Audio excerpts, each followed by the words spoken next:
1, 2, 3.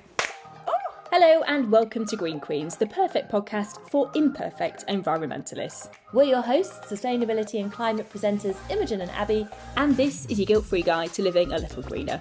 So adjust your crowns, let's get green. Abbie, how has your week been? What have you been up to? Imogen. Horrible. My week has been busy and annoyingly I've had, I think, what everybody was calling Christmas flu. I just managed to get it in February. So I've been a little under the weather this week, but it's, you know, it's not stopped me. I've still been working and been very busy. I've had pretty hardcore BBC work, to be honest. I did the BBC Radio League's breakfast show for a week, which was a lot of fun. And then I've been back on some weather shifts in the Northwest for BBC Northwest Tonight, which has been a lot of fun. And of course, Green Queens has happened in that time. Oh my goodness, this is it. We launched our first episode. Well, at the point of recording, full transparency, we launched our first episode a week ago. Yeah. So by the time that this comes out, we will have had 2 episodes out in the wild, and it's been so nice and cathartic to just put it out and to see the lovely reaction that we've had. So nice. And so nice everybody's so fussy about the way it looks and like the time and effort that we've put into that. Even though it is a podcast, it's not lost on me the amount of time that we spent faffing around with the logo. But as you very importantly said in our first episode, it was important faffing, wasn't it? Important faffage, that's it. And just really excited now to kind of get the momentum, and of course to hear any feedback from anyone who's listening to say, we want to hear more about XYZ. Please, can you stop talking about ABC, whatever? So it's exciting. Yeah, really, really agreed. exciting. Yeah, we very much welcome any feedback, constructive or non-constructive. And yeah, it's like you say, it's been really nice to just get it out and to get the ball rolling with it and to make it like a part of our lives, a part of every single week. We'll be doing this now, which is a lot of fun, and I'm very much looking forward to our weekly catch-ups. What about you? What have you been up to? How's your week been? Oh, what have I been up to? Been a good week. Had a shoot in a brewery. This was for my other job, so with Fully Charged Show and Everything Electric Show. But yeah, it was really cool. We went to a brewery in Hepworth, which was exciting for 2 reasons. Number one, there was the reason that we were at the shoot, which was this heat pump to run the brewing process. So basically, this brewery can use like 90% less energy, slash its bills by like 40%, 90% fewer emissions.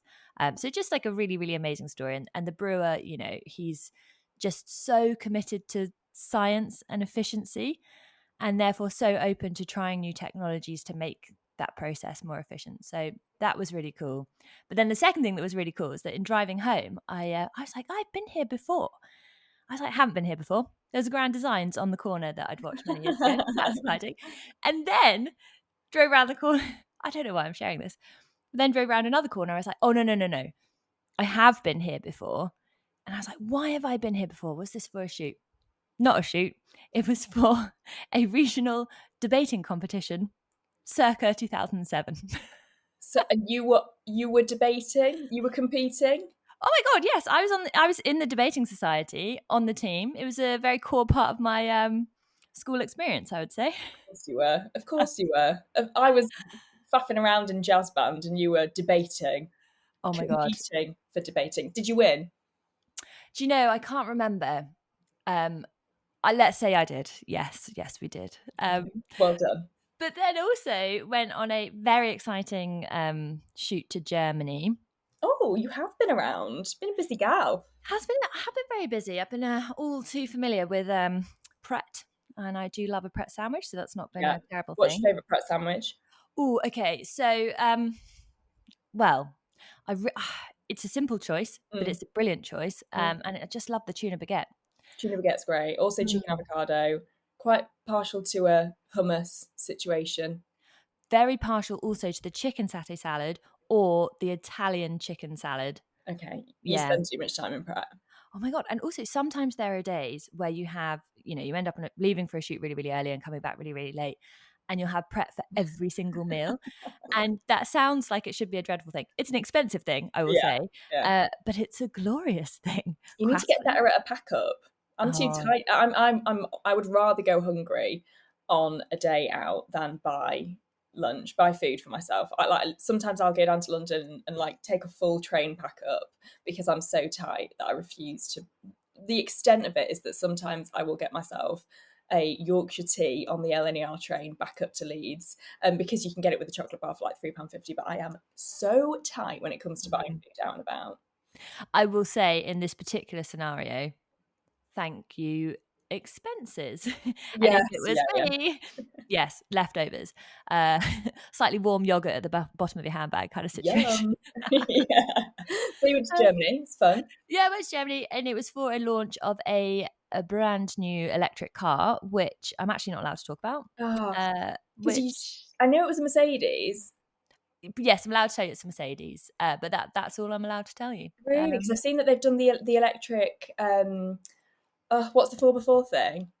Oh, the G-Wagon. It wasn't that. G-Wagon. Mm, Electric G-Wagon. I've seen loads of people trotting up to the Scottish Highlands promoing yeah. them. They look amazing. Well, so I mean, that definitely would have been quite exciting to see, and I think they're in they're doing like media drives of those at the moment. But this was what's called a studio reveal, so we don't actually get to drive the car, but it's the first time you see it, and you do loads of Ooh. presentations with the sort of design team and the product experts and that kind of thing, and then get that sort of first review and first reveal. So it's really cool, but I mean, they are quite stressful shoots to do because you get given so little time, Yeah. and then you get booted out of the studio to get back on a flight, which, yes, understood. Doing flying to an electric vehicle shoot has its Do you question do it marks, all which in one day? so no, so we actually were fortunate enough to do fly the night before. Stayed in the V8 motor hotel, which meant that No. the soup was the soap was in the shape of a car. The free pen that you get was in the shape of a car. It's glorious. Lovely way to spend Valentine's Day. Um, but yeah, it's really tight turnaround, and you finish the shoot being like, did I say anything of Yeah. value? Yeah. Probably not, but we'll see. I So feel like it may as well be live in those situations because you don't have any time to redo anything anyway. 100%. And then you end up having said these things, you're like, oh, I didn't mean it. And then when I came home, I spoke to my husband. He was like, oh, what did you think? And I rattled him off like a summary, and I was like, oh, that would have been a better piece to camera than what I actually did. But there we go. Anyway. That's the problem with the internet, though. Like these things live on forever now. Like a lot of stuff that you do is for YouTube, isn't it? So it goes up Mm. there. People can watch it back. You can watch it back. People are commenting on it for like weeks, months, even years. Whereas if I have a bad day in the office doing a weather forecast, yeah, okay, it's on the iPlayer and you can go back and watch it for whatever it is, 14 days. Making the But unmissable, lest we forget. yeah, yeah. But yeah, more often than not, I'm like, okay, not my finest 2.5 minute forecast, but tomorrow's another day, and that's it. People get on with it. They watch it as they're having their tea or as they're putting the washing away, and then they sort of move on. Whereas yours is very permanent, isn't it? If you say something stupid, that stupid thing is going to live on. Yes, that's definitely true. But then I think, the flip side is that we're in the edits, and if I say something truly ridiculous, Yeah, I you can can whip say that to out. Yeah, yeah. But it is interesting. I think the weird thing that you get, or it's not weird because it's definitely very helpful, but you'll get comments on that video say, "Oh, why didn't you explore the drag coefficient in more detail," or whatever it is. And you're like, oh, I mean, that's not a bad point. But I had like 20 minutes and it was stressful and I didn't get everything on the list. So, and you make can't everyone happy. you can't make everyone happy, and you can't be everyone's cup of tea, and that's a hard pill to swallow. I think me and you are kind of people pleasers, and we're not in the right job for that, are we? No, you just sometimes good enough is Yeah, good enough. will do. Yeah, and it's been a busy week of news, hasn't it? The last couple of weeks of news have been interesting. I mean, we could Mm, dig in and do a whole 365 episodes on the news in the last couple of weeks. We won't because yes. it doesn't deserve it. And I also think, I was thinking about this when I was driving back from uh, Manchester last night. You have the glorious job of flying all around the world, and I drive the M62 most weeks. But I don't want to get into a habit of talking about an American president too often on this podcast for obvious reasons. And I also think, let's give him a different name. So, do you know, I went to a conference the other day, and I would say every conference that I've been to recently, or any sort of, event that I've been to, there's been a lot of general anxiety about the person that we're talking about. Yeah. And also lots of references to our friend across the pond. Yeah. Said very much in the tone of not really our friend. Yeah. Which I thought was quite a delicate way to kind of address it, because sometimes, of course, you're in these discussions and you don't know what everyone believes politically, and these conversations do need to remain inclusive and constructive and all that sort of stuff. But yes, I was kind of looking at, well, what are the stories that we want to get into today? And I was like, goodness me, there's a lot to be There's a lot to unpack. Lots to unpack, lots to be worried about. And then I was reflecting on something that Laura said in her podcast last week, in the interview that we did last week, where I was like, how do you remain optimistic? And she was like, well, you have to, number one. And number two, you have to remember that there are lots of people who are smaller than governments and our friend across the pond who are doing fabulous, fabulous, fabulous things. So I was like, okay, maybe this can be the safe space where, of course, sometimes we need to get into those, bigger political discussions, but we can talk about some wonderful things to give people a little bit more hope, which is why we've kind of settled on the stories that we want to talk about today. Yes, that aren't our friend across the pond. But when it comes to our friend across the pond, I did think on this podcast, we shall not refer to them as their name. Let's do the opposite. So I was thinking, instead of Donald, we do Daisy. And instead of Trump, we do Burp. So Daisy Burp on this podcast is what our friend across the pond shall be referred to. And can you imagine how cross he would be? And it would be so brilliant, because you'd be like, you're so cross about something so silly. So silly. It's like, when someone says, Daisy, darling, calm down. Oh, that's exactly it. Like, if someone says to you, like, are you feeling a bit cross? And you're like, no, I'm not cross. And you're like, oh, I think it would have the same effect. I agree. Oh. So anyway, that was what I spent the whole 1 hour 20 drive back thinking about last night. But yeah, anyway, we'll park that for now and we'll move on to more optimistic, inspired by Laura Tobin. We will try and be more optimistic. Oh, 100%. And one of the stories I wanted to bring you today was about, so the headline of this article, it's called, I'm going to refer to my notes here. Mm-hmm. They made it, you bought it, so why won't they fix it? We need a repair revolution. And this was an article written by an amazing journalist and content creator called Maeve Campbell. She's a contributor to Forbes, but also to Channel 4 News, and you can see lots of her reels on Instagram and LinkedIn in particular. So she's really, really wonderful. And actually, I first came across her when she wrote an article about should we tax billionaires, and especially because billionaires contribute so much to emissions via particularly yachts and private jets. So she is 100% worth checking out. But this article, I stumbled upon it at a very at an interesting time, because my mother-in-law came over to change some shorts for me, to sort of take the waist in on some shorts. And there is nothing more humbling than standing in the kitchen in your knickers in front of your mother-in-law. I hope the window cleaner came. Oh yeah, it's a bonding experience. And actually, we've been in that situation before, because she, when we got married, my outfit arrived, and she, a week before the wedding, unstitched the whole thing. Sorry. Did you ask her to do it? No. So, as a bit of additional context, this outfit had arrived from India. We're having an Indian wedding, and the top, I had designed it to be slightly off the shoulder. She took umbrage with that and was like, no, we need to change the shoulders. So in order to do that, unstitched the whole thing, and then proceeded to have a little bit of a panic about how to put it back together. And the armholes were now really, really tight. She was like, are those too tight? And I was like, yes. She was like, you will be fine. But throughout this day, I'd been stood in her kitchen, not in my knickers on that instance, but topless, sort of holding my chest like, we have 1 week to go. This is really stressful. Is she quite handy with a needle? Oh my gosh, she is absolutely incredible. Okay. And I would say just generally, she's an incredibly handy person, and there is nothing that she couldn't fix. And actually, my father-in-law is really similar. Like, he's such a dialer dad. Could we have a new socket installed, and he'll be there in like 10 minutes and just somehow miraculously do it. Yeah. I am not handy at all. Me either. Yeah, but I'll tell you a little bit about this article, because I think I really, really want to get your thoughts on it, because basically what Maeve Campbell is talking about in this article in Forbes is that fast fashion is actually a kind of reasonably new concept, and that in the 80s and 90s, and obviously before, fashion was much more seasonal. We had much higher quality. You didn't have online deliveries, so you were buying things less frequently anyway. You Yeah. didn't have the same kind of media to consume to see what other people are wearing. There wasn't Instagram, and so slower fashion just kind of prevailed as a byproduct of that, I suppose.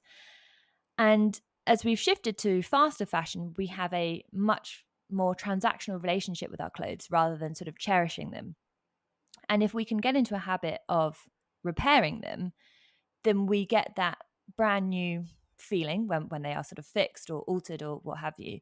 But also it instills sort of a greater sense of tangible value and ownership over those items of clothing. Yeah. And yes, I was reminded of this when I when I stood with my mother-in-law in my knickers yesterday. At least it was your mother-in-law, and you weren't just there in like a random. See, I think it's quite humbling also when you go. I do get a lot of clothes altered and mended and repaired, and there's a place that I go in, like a little suburb of Leeds called Chapel Allerton, and the women that work there, that I don't know, Eastern European or something, they talk in their mother tongue to one another, and I am so paranoid that they're just slagging me the whole time because I'm stood there so vulnerable. I've normally just come back from the gym, no makeup, looking hideous, but obviously I've taken like my best frock to put on, to be pinned in, to be altered, and or sometimes it's really stupid. It's like, oh, this button's come off and I'm completely useless. Please may you help me? And they're yapping away to one another and then look back at me and go, 20 quid. And I'm like, thank you so much. But yeah, so that I find that rather demoralising, looking grey and pale and basically like a giant big toe as they pin me into this dress. Giant big toe. Well, invariably the lighting in those situations is, to prioritize. Always awful. Oh God, yes, and you're just a little bit chilly. Yeah, You're a little bit always. vulnerable. And also there's other people coming in to like collect their bits. Normally, in my case, always older men, and I'm just stood there like with my gym socks on, my hair looking a mess. I'm honestly like the lighting in there makes me look so grey, and I'm like wearing a mini dress that I'm getting shortened for New Year or something. And this woman's like, one second, while she deals with the other customer. It's just Yeah. so demoralising, but a very important process nonetheless. Oh my gosh, like it's so completely. And there's an amazing alteration shop really near where we live. And I've definitely been in there where I've taken something for a wedding or a bridesmaid's dress or whatever, and you're wearing your gym socks but wearing heels. And I know exactly the situation when someone comes in to get a suit dry cleaned, and you're like, hello. Why do I never go? I'm never like, oh, I'll get ready. I'll like properly get ready for the day, do my hair and makeup nice, and then go to the shop. You're always tying it in with something stupid, or I like keep my gym leggings on underneath or something. Oh. Awful, but important. And probably a lesson in learn to flip and sew, and then you won't find yourself in these situations. Well, I wanted to ask you this because there's a really, really amazing statistic in this particular article. Now, Primark Ireland, they did a study. So this is Primark. Sorry, yeah, I was going to say, I feel like I need to say as a northerner, that's the Primark that's in Ireland, not Primark Island. Sounds like some sort of holiday destination you can book through Jet2. Can you imagine what Primark Island would be like? That is the stuff of nightmares. There's no denying. Oh Just God, on the yeah. plane. And also the amount of electric shocks that you'd be getting left, right, and centre, just the amount of polyester static. Oh God. But no, I can confirm Primark In Ireland. Ireland, yeah. So they did a survey of Gen Z and millennial customers, Mm-hmm. and they found that Gen Z customers are much more likely to have mended their clothes in the past 18 months. So 77%. Sorry, I always get confused between tell me, Gen Z. We're not Gen Z. Oh, We're we're millennials. not Gen Z. So No. I think Gen Z is under 25. Oh, definitely not Gen Yeah, Z. we are, almost eking towards the top of the I'm pushing a rail card. Yeah, I don't even get one anymore. Yeah, I'm clinging on for dear life. Can we get Oh, a couples one if we travel together? do you know, I just think that is such a nice concept, isn't it? Like, we'll always hang out. But no, so I think, yes, 77% of Gen Z customers had repaired clothes in the past That's 18 months. amazing. It is amazing. Themselves, or does it not say? Pardon? Themselves, or have they taken it somewhere? Ooh, didn't see that, but let's assume maybe probably some kind of combination. Yeah. But meanwhile, those aged between 25 and 34, only 36% claim to have mended their clothes in the past 18 months. And I think there's two interesting things going on there. First of all, you could assume that people in the 25 to 34 category are slightly higher earners, so can go for the Mhm. more convenient option of maybe just buying and replacing rather than fixing. Um, and two, perhaps the other component is that we are a slightly less climate conscious demographic compared to, say, Gen Z. But yeah, I thought that was absolutely fascinating. Yeah, and I wonder, I feel like we have seen this shift in the last couple of years.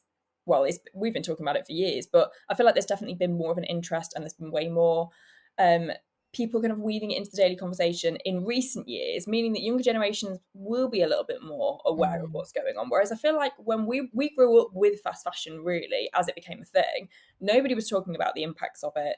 It was literally out of sight, out of mind mm, until pretty recently. So I feel like that's a really difficult thing to shake, all of a sudden to be told that a lot of things that you were doing, the way you've lived your life for the last 10, 15 years, it's actually been pretty bad. mm. You need to change that now. And again, it's the whole Laura Tobin thing. Like, we're not telling anybody what to do, but we could do with you changing a few Yeah. things. But that's exactly it. The change has to happen. Whereas Gen Zs, I guess, maybe haven't even got to the point where they already knew about the impacts of fast fashion when they were first starting to be, enter into a Primark or whatever it may be. So they kind of knew that information before they even went there, and therefore, armed with that, they are just making better choices. And so hopefully that's like marking the start of a change, and Mm, things, developing, and the next generation after Gen Z, whatever they'll be mm. called, Gen Y, what will that be? Oh, I think it's Gen Alpha it gets to. Alpha Yeah. Beta. God, that's so not cool. And what is hilarious as well is that I got a message from a friend, family friend, who I've literally grew up with, who's now a secondary school teacher, which blows my mind. And she messaged and she was like, "Hi, Abs, Mrs. Holton, shout out. Is your podcast going to be okay for me to play to my what was it, year? I sent it to you. Is it like year 10s, year 11s? I think that they'll be Yeah. 16." And I was like, yes, I think so. I mean, I did immediately panic and think back to what I said. But so welcome to all the alphas that may well listen to Green Queens. I Yeah. didn't, in my wildest dreams, think that GCSE careers would be listening to this podcast, but here we go. Buckle up, guys. Well, and also what I always find remarkable in this situation is that to a Gen Alpha listening to this podcast in their GCSE sustainability curriculum, we probably seem 100 years old, I know. which is so bonkers to me because in my head I am 22. But the fact that there's a sustainability section Yes. in a GCSE class, we didn't have that. Back in our day, there was none Yeah. of that. So I think that is brilliant, and that those stats very much tie into that. The fact Mhm. that obviously they're being taught about it in school, so they care more, and therefore, yes, the cost element might come in, but also the fact that that's even an option. We've just found ourselves in this really weird window of not really being taught how to mend things, how to prolong the life of things, how Mm. to look after things at school for whatever reason. So we're completely useless, but also then not being taught about why that's important. So a lot of our Mm. generation kind of don't really care. So what we're trying to say is that we are the problem, and those Yeah. before us did a much better job, and those after us will hopefully do a much better job, and we apologise. Well, it's so interesting that you say that actually, because I was thinking about why aren't I handy at sort of sewing and that kind of Yeah. thing. And I think there's part of it that I'm sometimes a little bit clumsy. So, for example, I do find sewing quite difficult. But also, I was casting my mind back to when you learn how to use a sewing machine at school Yeah. in DT or whatever. Did you own a big pair of clunky, horrible school shoes? I was Oh. I was too cool. I knew as soon as I asked this. I bet you had like ballet pumps Yeah, rather than lace ups. I was just sort of floating around in very elegant footwear. No, I mean I wasn't, but I wasn't really a clunky footwearer kind of gal. No, why did you? So, I mean, not intentionally, but they were definitely those horrible black school shoes that you had to wear that were leather that had quite a chunky sole. And when I like really pushed things, I got a pair of kickers, which is quite cool. But regardless, they were quite heavy, and so like learning to use a sewing machine, wearing a big clunky shoe, and like I just remember like in year 7 with that clunky shoe and going through the sewing machine and going like, "Whoa!" and Yeah, just feeling totally out of control. And I remember even thinking about that when I first started to learn to drive, because I was like, oh God, it's going to be like the sewing machine incident. So I know that I have like zero confidence, and I definitely need to learn from my mother-in-law. yeah. I And did a piece. So I remember doing it in school, making a tote bag. I feel like that's all anybody ever yeah. did. Do a big strip, turn it inside out, off you go. And but also we didn't do DT for like years. We maybe honestly did it for about 3 months, and then we moved on to cooking or Yeah. wiring a soldier thing, memory. I don't know, some sort of electrical thing. Goes to show what went in for me. So I just feel like there wasn't enough of it for you to even think remotely. Does this interest me? But I also did a piece for Morning Live about this, about have we just lost the skill sets that are, you know, parents, grandparents had growing up? And the answer was yes, but that thankfully there are places that you can go to learn now that actually do it in a really cool way. So like I went Mm. to a place in London, I think it was called New Craft House or something, and it was these girls that had set up this amazing haberdashery centre where they also did these workshops where you can go and learn to sew. But like, so you'd go on like a Tuesday night with your mates, do this sewing course. It would be a really sociable experience as well, and the girls were really non-judgmental. It wasn't done in a school classroom sort of environment, it was done in a really fun way. So I think that's brilliant. But also now there are so many great ways of outsourcing this. Like Mm. I went and met with Sojo, with Josephine, the founder of Sojo, this incredible company where you can quite literally just book repairs or alterations. And I think Marks and Spencers have collabed with them now. Ganni, they've been working with for ages. They've just announced that they're in like a big flagship store of Arquette in London. That's amazing. So loads of Yeah. retailers that perhaps aren't necessarily the most climate focused anyway. Marks and Spencers, Arcare. I would say Ganni's pretty good. I think that any item of clothing that you buy that's Ganni, you can get altered or repaired for life, a bit like the Patagonia stuff. Yeah. So I do think, like this article says, brands really need to be getting on with that. Like they have a responsibility if they make a garment and put it out in the world. They have a responsibility to own that that should function and not deteriorate and not get a Mm. hole in and not just be completely damaged and unwearable and unrepairable. It shouldn't necessarily be the responsibility, I don't think, of the consumer always to make sure that that clothing is still going in 50 years. There's more, should be more responsibility, I think, from the manufacturers. Well, really interesting that you say that, because one of the companies that's referenced in this Forbes article is a company called United Repair Centre. And it's much more, and they partner directly with the clothes manufacturers, and they operate as their sort of third party repair place. Mm. And what's amazing about it is that they're a social enterprise as well. So they employ people who have maybe had difficulties getting traditional employment. They kind of upskill those people. They run loads of workshops. So there's like a huge, I guess sort of social side to it as well. But they've prevented 30,000 garments from going to landfill. And they partner with people like Patagonia, such that, when you're sending a repair to Patagonia, actually it might go to this Oh, United I Repair love that. Centre. So, so cool. But what I found really fascinating about it is that they have loads and loads and loads of partnerships with loads of brands. But a lot of those brands are activity, like athleisure wear Yeah. brands or outdoor brands, like, for example, Patagonia. And I thought it's really fascinating that some of those brands have been first to this, this repair culture. And I wonder whether it's because these are so often affiliated to specific activities that you as an individual have had to kind of invest in those items above and beyond your normal day-to-day wardrobe. And because you're more consciously spending and investing in that kind of activity and those kind of clothes, do you expect a greater longevity because you've been more aware of that transaction? And or is it that, you're more likely to be spending time outdoors and you have a greater Mm. appreciation for the planet. I don't It's know. funny, isn't it? Because I think Mm. as well, if these brands are marketing their items as like, let's say Patagonia, or no, let's use a different one. I think Lululemon was one of the other ones on there, wasn't it? So, Mm. okay, gym leggings. I'm a regular gym goer. I live in leggings. Who doesn't? But I have to this day have not found a pair that I have been like, brilliant. This Mm. after a year of owning and wearing, they still look as good as new. And I guess that's you can't really expect it to look as good as new because naturally things are going to deteriorate after use. But I am still yet to find a good pair of leggings. However, I will caveat this by saying I have never owned Lululemon leggings because the expensive. So if people think that they're worth their while, let me know.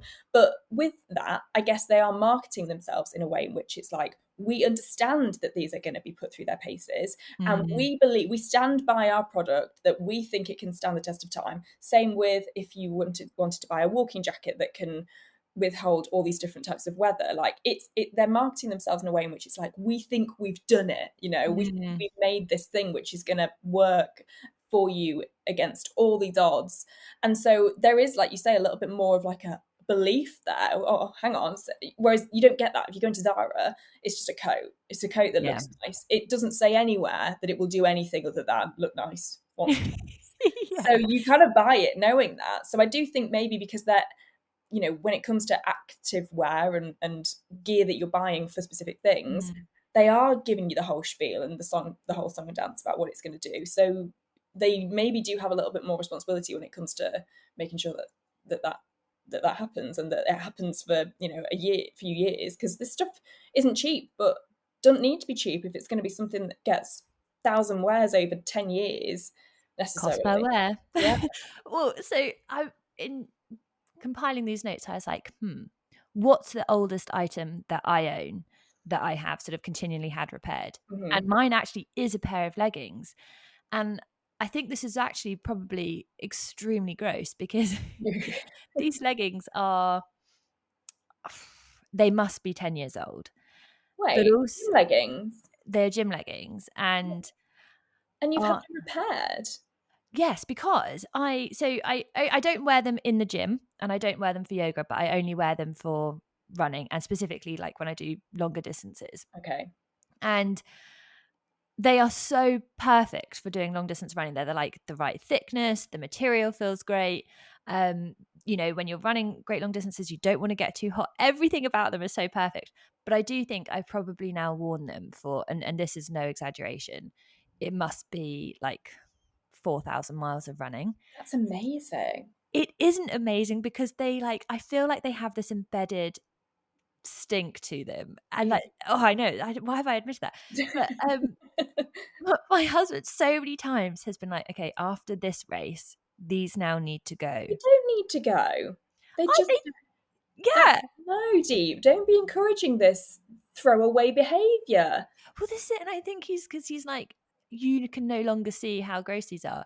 But I think once you find that perfect pair of leggings, like, because you are having to move around in these items, like it's so, they are good. And the other brand I would recommend, and they have, a whole host of sustainability credentials as well. They are expensive, but they are so beautiful and so wonderful to wear. And that is Silu London. Okay, I've heard of that actually. Yeah, they're so amazing. And like I bought two pairs at the start of lockdown. I think I wore them probably every day for the entirety of 2020. And they're still going super strong. So Oh, yeah. okay. I'll look into those then for sure. Yeah. I'm trying to think what mine will be. I don't definitely not sportswear, although I have some really old sportswear. I do have a tennis skirt actually. That's probably like age 10, Mm, age 10 or 11, that I still squeezing myself into. But I don't play tennis loads, so I feel like that's acceptable because it's not like I'm wearing it every day. And I definitely do have things that are still like age 10 to 11 or whatever. That's the benefit of being very small and having not changed shape or size. I'm just not a throwawayer. Like, mm, I hang on to stuff because also you never know when it's going to come back in fashion. And yeah. we've seen that a lot. Like, things are always coming back in fashion, so I will be so devastated if I chuck something away. but yeah, I definitely need to get back into. I need to look at what the whole Lululemon repairs situation is then, because again, Mm. I'm happy to spend money on it if I know that if it bobbles after 6 months, I can do something with it. Whereas you'd be fuming if you spent 150 quid on a pair of leggings, they bobbled, and then they were non-usable. And Yeah. nothing good is put into gym wear, is it? Like, it's all elastic and polyester and things that, we shouldn't be making, let alone chucking away. But I do feel this is perhaps a subject that we need to get into in a future episode. And brands like Silu, like Tala, for example, they're all looking at much more sustainable sourcing of materials and their whole supply chain. So I feel like we should speak to someone from there to be like, okay, how are you making these? Are they actually bad? Are they Yeah, kind of filled with plastic? yeah. Yeah, Yeah, get we get, can get put them through their horse around. paces. Yeah. But also, just finally on this, which is all very appropriate because you brought this topic to the table and I had already seen that this was happening. There's a new app which has literally launched this week. So when you're listening to this, it'll be like last week, whenever, called Loom, the Loom app. I downloaded Yes. it, and it is a brilliant idea because it gives you the ability to find people in your area that can upcycle, that can repair it, that can make incredible creations out of existing items that you have, or perhaps even just like, there's a woman on social media who makes clothing out of old duvets. She made me a dress. Did I wear it to Oh, Morning? No, I wore it on Morning Live, made by SJP. She is amazing. Made me a dress out of an old duvet.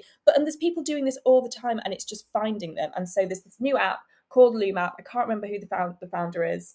Oh, that's ever so annoying. I will find it because I have been following her and loving her. Daisy Maria Harvey has founded this incredible app, and it is fabulous. oh my gosh, I need to get my mother-in-law on there, but Let's get her services on there. she's honestly, but I have to tell you this because I think this is such an insight into her character. She's like, as well as obviously being very, very handy with sewing and that kind of thing, she's also an incredible artist. And she got commissioned to do this painting, and it was meant to be this really abstract painting that the person had commissioned. And she dutifully did this very abstract painting, and then looked at it and was like, "Ah, something's missing." So painted a massive horse on it. What? And then What was she thinking? I know. And then handed it to the client to be like, and was like, I know you thought you wanted this really abstract thing, but I thought it was missing something. I've chucked a horse on it. And this client was like, I don't want a horse on my painting. So I feel like if anyone ever sees my mother-in-law on the Loom app, just be warned that you could commission something and then get it emblazoned with some sort of farmyard animal. Oh my goodness, that is the best thing I think I've ever heard. That is very much my mum is pretty crafty. Like, she's good with a button, she's good with a sewing needle, but she also started to crochet a few years ago, and would just turn up to mine and my sister's house with the most niche creations. She once crocheted us some socks, some like slipper socks, which were not very functional, shall we say. And then she makes little toys for my nieces. She makes little toys for my dog. It's so cute. And she once made my sister and I these cardigans, which they are quite fabulous. I'll wear it one day, but they have these big sleeves with bobbles all over. This thing is so heavy. I don't know how on earth she found the time to make it. But so same, if you see my mum, Helen, on the app, warned that whatever you ask for will be coming with a hefty delivery charge. Oh gosh. I'm really aware that we're about to go to another interview, and We we'd said that are. we were going to do a second story. Shall I give you a whistle stop tour in a 2-minute summary of the other one that I wanted to bring to the Or table? should we save it and do it next week? What do you Should think? we should we save it? Maybe we should Let's save it. save it because it's a Oh, really good one, and it's one for the guys. So we've done one for the gals, then we've done the fashion, and then we'll do beer next week, shall we? we've given a little clue there. We're Yeah. talking beer. Right. Yes.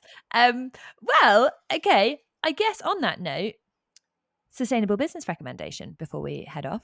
I mean, I feel like Loom is a good one then. Mm. I'm going to go with the Loom app, a brand new app. It's incredible. I need to have a good old play around with it. I need to use it, but you can browse designers, you can browse people near you that can help you mend, upcycle, recreate clothing.